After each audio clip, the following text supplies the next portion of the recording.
अपने लक्ष्य तक पहुँचना क्या असंभव है? बिल्कुल भी नहीं। बहुत सारे लोगों को स्कैन करके, बहुत सारे लोगों की कुंडली देखकर, बहुत सारे लोगों की रीडिंग करने के बाद ये पता चलता है कि लोग सिर्फ़ और सिर्फ़ ये सोचते हैं कि हमारे क्वेश्चन के आंसर्स मिल जाएँ। उनको ये नहीं पता कि आपका जो गोल है, आपने जो गोल सेट किया है, आपने जो माइंड मेकिंग की हुई है कि आपको क्या करना है, सिर्फ़ उसी पर कंसंट्रेशन अपना बनाए रखें। आपका कंसंट्रेशन, आपकी एकाग्रता इतनी स्ट्रॉन्ग होनी चाहिए, आपके अंदर की स्ट्रेंथ पावर इतनी स्ट्रॉन्ग होनी चाहिए कि आप थोड़ा-सा ग्रहों से उठकर, ऊपर उठकर कहीं न कहीं कम्युनिकेशन आप बनाए रखें अपना, किसी से भी। चाहे आपका खुद से हो, ईश्वर से हो कम्युनिकेशन, या अपनी फैमिली या अपने फ्रेंड सर्कल में हो। वो कम्युनिकेशन आपका बहुत एक कंसिस्टेंसी उसकी बहुत स्ट्रॉन्ग होनी चाहिए। अगर वो यानी कि आप कोई भी ऐसी कम्युनिकेशन कर रहे हैं और आपके अंदर वो स्ट्रेंथ नहीं है, आपको नहीं पता कि आपने बात तो कर ली, आपने प्लान कर लिया, लेकिन उस पर आपने इनिशिएटिव नहीं लिया। अब आप इनिशिएट ना करके उस पर सिर्फ बात ही करते रहेंगे तो आप एक्शन कब लेंगे?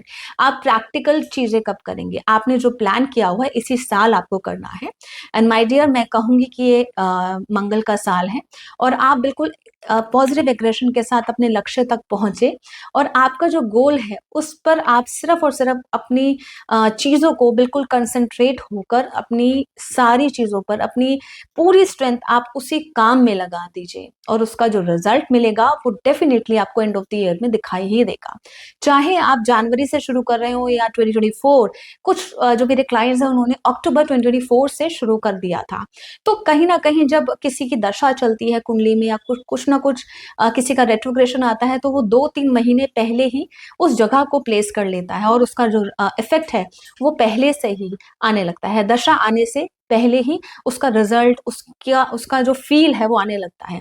तो कुछ लोग जो बहुत ज़्यादा माइंड से स्ट्रॉन्ग है, जिनका जुपिटर, जिनका मर्क्यूरी बहुत ज़्यादा स्ट्रॉन्ग है कुंडली में, वो लोग उन उन लोगों को मालूम होता है कि कहीं न कहीं कुछ चीज़ें अच्छी होने वाली है, कुछ इंट्यूशन पावर जिन लोगों की अच्छी होती है, वो बहुत अच्छे से वेल मेंटेन तरीके से अपने प्लान को प्रैक्टिकल में डाइवर्ट करते हैं, अपने प्रैक्टिकल में चीज़ों को लेकर आते हैं। तो आपसे भी यही रिक्वेस्ट है, जो आपका गोल है, जो लक्ष्य है, उसको प्राप्त करने के लिए आपको कंसंट्रेशन लेवल अपना बढ़ाना पड़ेगा। मेडिटेशन करें, योगा, प्राणायाम करें और ईश्वर को याद करना ना भूलें। ईश्वर के बिना कुछ भी नहीं है। Take care and bye bye.